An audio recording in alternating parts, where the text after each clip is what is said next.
Well, thank you so much, Ken, and welcome to all of you, and thank you as well for so many elected officials being here. I just flew in from Manhattan. I did the Bill O'Reilly show last night and Fox and Friends this morning. And I must say, having been in Manhattan for a day and a half, it's so refreshing to be back here in Iowa. So beautiful. I've been here in all seasons, and Iowa's really lovely in the summer. One of the reputations I've gained since I declared my candidacy for the presidency on May 4th is I will kind of go anywhere and talk to anyone and do all kinds of interviews. And one of the interviews that I did recently was on The View. Not exactly our crowd, but you know, sometimes you have to go talk to people who disagree. And I bring this up for a very specific reason. And maybe halfway through the interview, one of their hosts, Rosie Perez, we were having a good conversation. I was actually having quite a fun time on The View. And she looked at me and she said, "You know, Carly, I'm not a Republican." I said, "Rosie, I'm shocked." She said, "I have to ask you a question. Why are you a conservative?" And you know, she said it in that tone that people get, you know, "I kind of like you, why are you a conservative?" And I said this. I said, "I'm a conservative because I know no one of us is any better than any other one of us. All of us have God-given gifts. All of us can live lives of dignity and purpose and meaning. And I know our values, our principles, and our policies work better to lift people up." The audience applauded. She was sort of stunned by the answer. Now, why do I bring it up? Because I think one of the things that your elected representatives face every day, one of the things that we face as we contemplate a national election in 2016, it's not just about Republicans versus Democrats. It's not just about Hillary Clinton versus, let's say, Carly Fiorina. Go on, admit it, you'd love to see that. Right? I mean, you'd really love to see that today. I actually think this election is a fight over whether conservative values, principles, and policies will guide this nation going forward, or left-wing progressive values and policies will.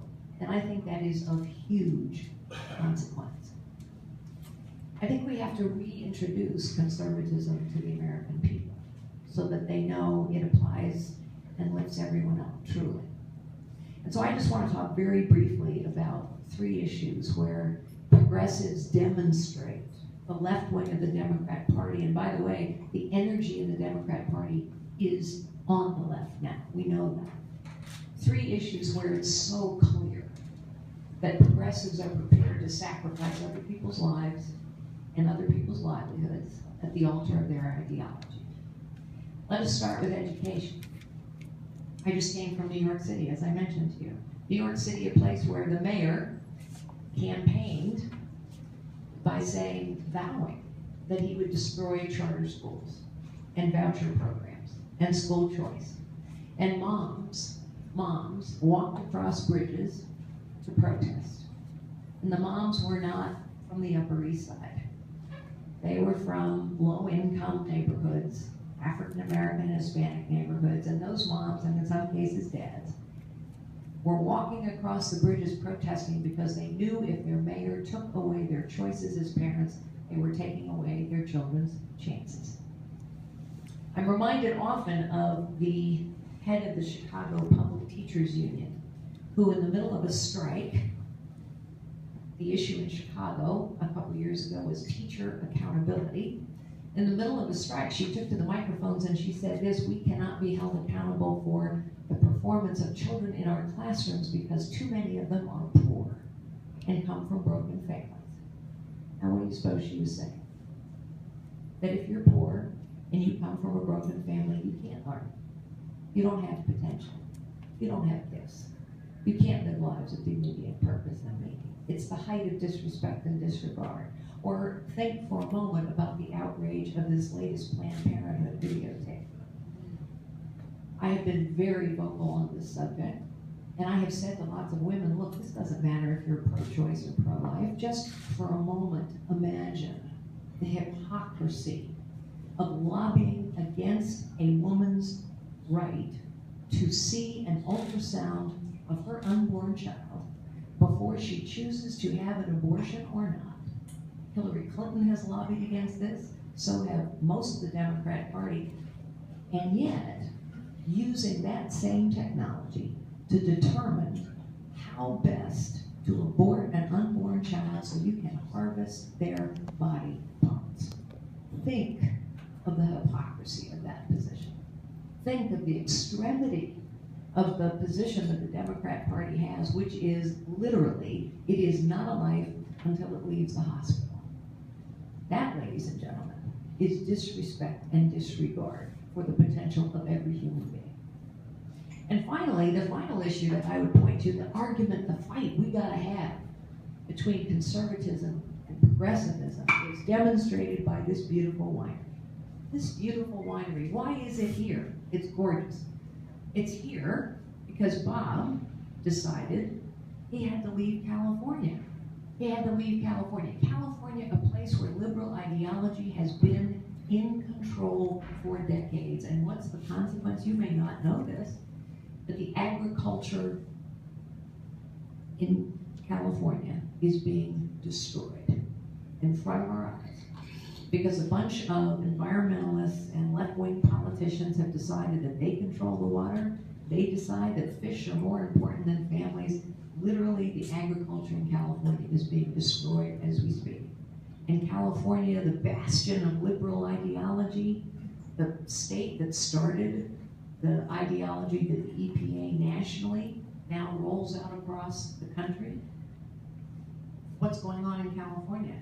California is now home to 111 billionaires, good for them, and the highest poverty rates in the nation. The exodus of the middle class, the exodus of young families, more people per capita on some form of welfare than any other state in the nation, the worst performance of education in the nation despite spending more money than virtually all states in the nation. It is an example of the failure of progressive policies to treat individuals with dignity and respect and give them an opportunity to move forward in their lives. There are many fights we have to have in 2016, but that is one of them. As I campaign, I have people come up to me all the time and say, thank you for answering questions. Thank you for speaking clearly. Thank you for talking common sense. And I was really, of course, gratified by those comments, but then I started to think about it. And I thought, you know, what a low bar, actually. What a low bar. When people are surprised that a presidential candidate actually answers a question, speaks plainly, and talks common sense. Ours was intended to be a citizen government. It is what by, for, and of the people means. And somehow we have gotten used to this idea in the last 40 or 50 years that only professional politicians can run for office. I don't think it's working real well for us.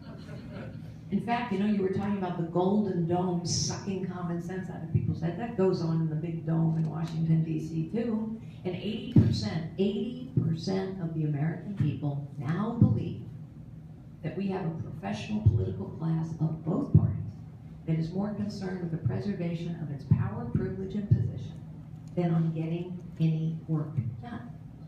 I think there's a lot of evidence to support that. How long has the border been insecure? 25 years. How long have we had sanctuary cities? Two issues we've been talking a lot about lately. 15 years. How long has the Veterans Administration been a stain on our nation's honor? At least 2 decades. And remember a year ago when the Arizona wait time scandal hit and all these politicians took to Capitol Hill and they gave impassioned speeches and they held hearings and they passed a law. And the law, by the way, said you could fire the top 400 senior executives at the VA. Good, a breakthrough. We should do it all throughout the federal government. Only one's been fired, but what happened? They all, moved on. And just 5 days ago, we learned that over 250,000 veterans have died while waiting for some bureaucrat to tell them they could get care. This is not the America that we should be in the 21st century.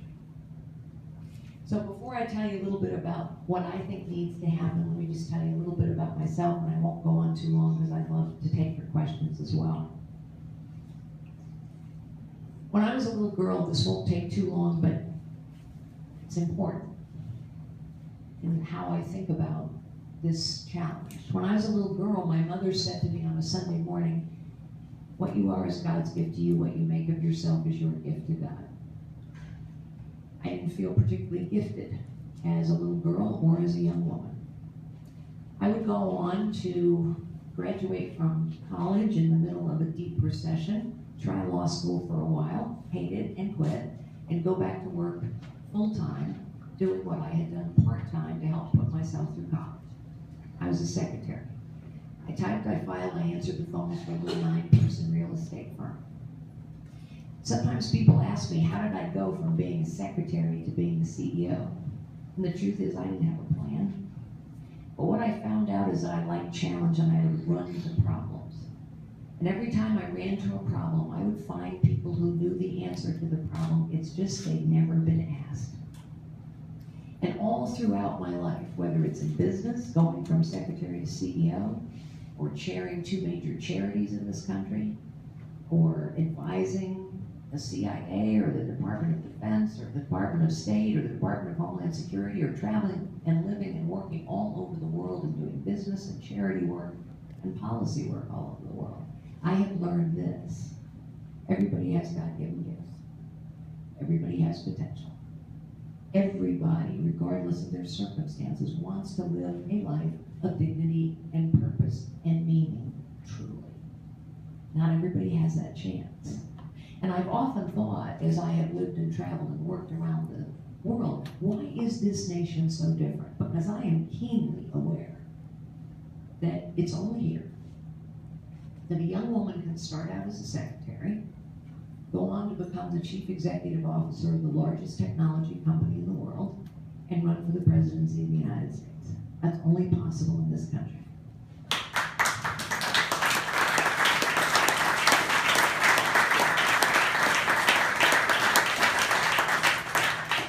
And the question is why? Why is that only possible here? Because people have God-given gifts all over the world. I think it's possible here because our founders knew what my mother told me. Our founders knew everybody has God-given gifts. Our founders knew everybody has potential. I know most people have far more potential than they realize, but our founders built this nation on what was a visionary idea. And the idea was that here you had the right to fulfill your potential. That's what they meant when they said the right to life, liberty, and the pursuit of happiness. And here was the radical part. They said that right to life, liberty, and the pursuit of happiness came from God and cannot be taken away by man or government. Ladies and gentlemen, I am running for the presidency of the United States because I think the data is clear. I think we know what's going on. I think you know what's going on. The truth of the matter is we have come to a place in this nation where the potential of this nation, where the potential of the people in this nation is being crushed by the weight, the power, the complexity, the cost, the ineptitude, and the creeping corruption of the federal government of this nation. And we can't just stand by and let it happen anymore. Think about it. Every government agency has gotten bigger and bigger for 50 years. We have had festering problems forever. People give great big speeches about the need for bipartisan tax reform, but guess what? We have a 70,000-page tax code. Have you ever heard of a single regulation that matters ever being repealed? Have you ever heard of an agency shrinking? Have you ever seen an opportunity where some government agency's power was taken away from them? I can't name one. By the way, there is one exception that proves the rule, and a person in Iowa told me. Said, yes, there was one regulation that was repealed one time. Said, what? Ronald Reagan repealed the 55-mile-an-hour national speed limit. There you go. Exception that proves the rule. But the point is, it's going on and on and on. And meanwhile, the professional political class goes along to get along. Think about it. We are now tangling people's lives up in webs of dependence. I know a lot of people who are tangled up in lives that are dependent. And we don't encourage those people to move forward in their lives. We discourage them from doing so, actually. You talk to a single mom with 2 kids who's on several government programs, we're not encouraging her to move forward. We're discouraging her. Think about the fact that the engine of economic growth in this nation has always been family-owned businesses, small businesses, community-based businesses, startup businesses. They create 2/3 of the jobs. They employ half the people. Most people start out the way I did, in a little company, a 9-person real estate firm. My husband Frank started out as a tow truck driver in a family-owned auto body shop in Pittsburgh, Pennsylvania. It's how most people start. Businesses like this winery create 2/3 of the new jobs, employ half the people, and yet we are crushing the engine of economic growth in this nation. Crushing is not too strong a term. Crony capitalism is alive and well, ladies and gentlemen, because if you have a big, powerful government, only the big can survive. So the big are getting bigger and the small are getting crushed. We are now destroying more businesses than we are creating for the first time in U.S. history. We're destroying more businesses than we are creating. The government gets involved in the financial sector. They haven't reformed Fannie Mae and Freddie Mac, not at all. But 10 banks too big to fail have become 5, and thousands of community banks have gone out of business. We can go on and on and on. I won't, because you get the point. But here is what I think this election is also about. I started by saying I think this election is really about what is the difference, what is the core difference between conservatism and progressivism, or the left wing of the Democrat Party. And I think the core difference is the respect with which we hold each life and each person. The hope that we instill in someone's potential. And I think the other fight we're going to have is, do we stop this growth of out-of-control government and return to a citizen government? And I think one of the other fights, therefore, is between managers and leaders. Let me tell you what managers are. Managers, whether in politics or in business, managers are people who do the best they can within the existing system. Managers are people who operate within the status quo. They go along to get along. But you know what? That's not leadership. Leaders challenge the status quo. And I think we need a leader now who will challenge the status quo of Washington and unlock the potential of this nation. I am reminded of something that Lady Margaret Thatcher said, a woman I admired greatly. She said, "I am not content to manage the decline of a great nation." Ladies and gentlemen, we have been managing the decline of a great nation for too long. And it is time now, leaders and citizens together, to lead the resurgence of a great nation. I believe that the citizens of this country know what has to be done. I believe that if I went into the Oval Office, which I will do on a regular basis, and said to the American people, I'd like to ask you a couple questions about how to solve some of these vexing, festering problems. Please take out your smartphones. I'd like to ask you a question. Do you think we should be able to fire senior executives in the federal government who don't do their jobs? Press 1 for yes, 2 for no. This technology exists. Why don't we use it?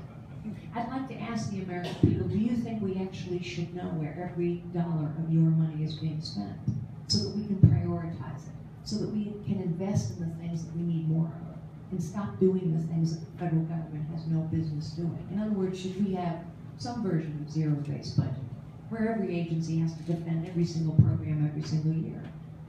Press 1 for yes, 2 for no. Citizens know what needs to be done. Do you think we should repeal all of the EPA rules that are now crushing so many communities and industries in this country? And of course, nowhere is leadership more necessary than in the world today, because the world is a very dangerous and a very tragic place when America is not leading. The truth is, I know more world leaders on the stage today than anyone left, with the possible exception of Hillary Clinton. But I didn't do photo ops. I had meetings. I've had a private meeting with Vladimir Putin, with King Abdullah of Jordan, with the Saudi royal family, with three Chinese leaders. You name a continent, you name a country, I've had meetings. Angela Merkel, David Cameron, you name them. So I know that when we do not stand with our allies and we do not confront our adversaries, the world is a very dangerous place. Secretary of State Clinton, as well as President Obama, has a habit of rewarding bad behavior. They've rewarded bad behavior of Vladimir Putin. They've rewarded Cuba's bad behavior. They've rewarded Iran's bad behavior. They've rewarded Syria's bad behavior. Guess what happens when you reward bad behavior? You get more of it. And that is what we see going on in the world. So I must say, on day one in the Oval Office, I would make 2 phone calls on day one. The first one would be to my good friend Bibi Netanyahu, to reassure him that this nation will always stand with the state of Israel. But as important as that phone call is, it's also a signal to every ally we have, because trust me, every ally we have, including our Arab allies who do not always agree with Israel, are watching how we treat Israel.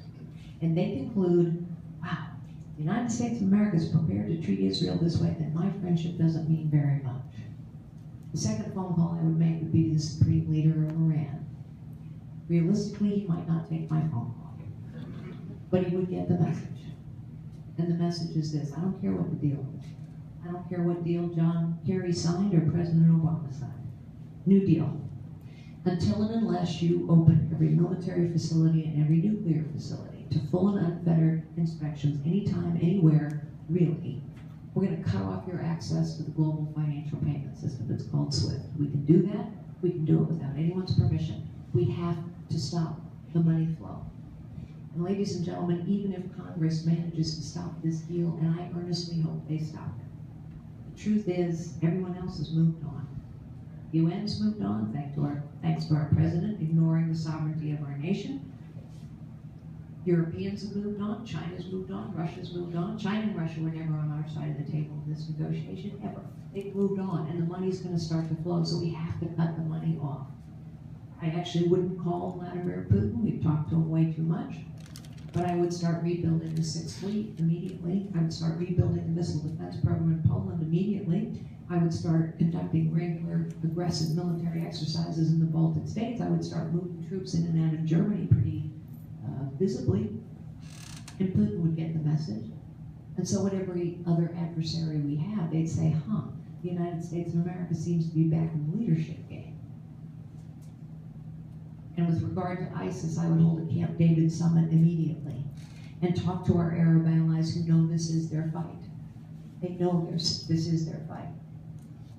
You know, the Jordanians are fighting ISIS on the ground as we speak. The Saudis are on the ground fighting ISIS. The Egyptians are on the ground fighting ISIS. The Kurds are on the ground fighting ISIS. And every single one of those nations that I just mentioned have asked us for very specific things. Bombs and materials, sheer intelligence, arms. We're doing none of it.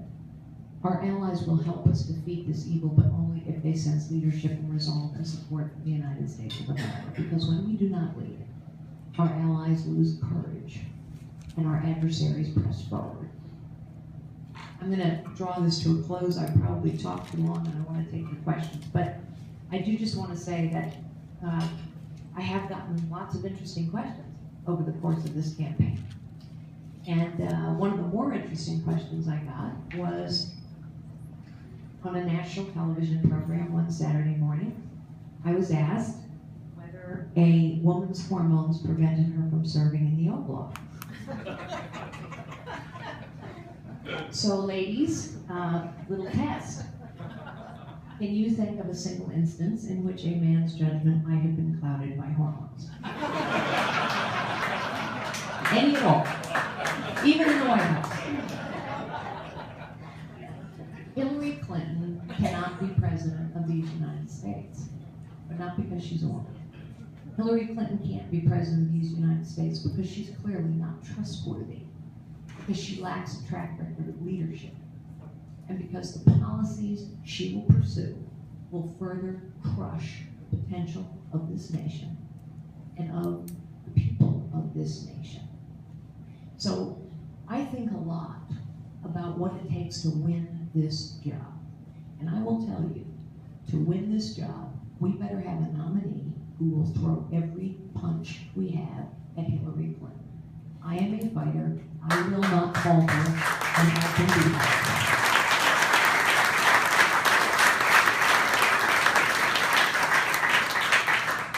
But we're also going to have somebody who can do the job, because the job needs doing now. This is a pivotal time in our nation's history. I truly believe this.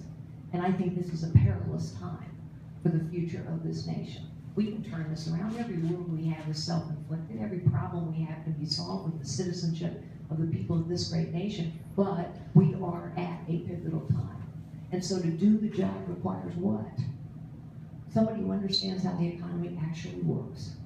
Somebody who understands how the world works and who's in it and what the world needs from us. Someone who understands bureaucracies, because the federal government has become one giant, bloated, inept, corrupt bureaucracy. Somebody who understands technology, because technology is a weapon being used against us. And it is also a tool that can be used to re-engage people in the process of their government. Press 1 for yes, 2 for no. And finally, I think it takes somebody who understands leadership, what it is, what it takes.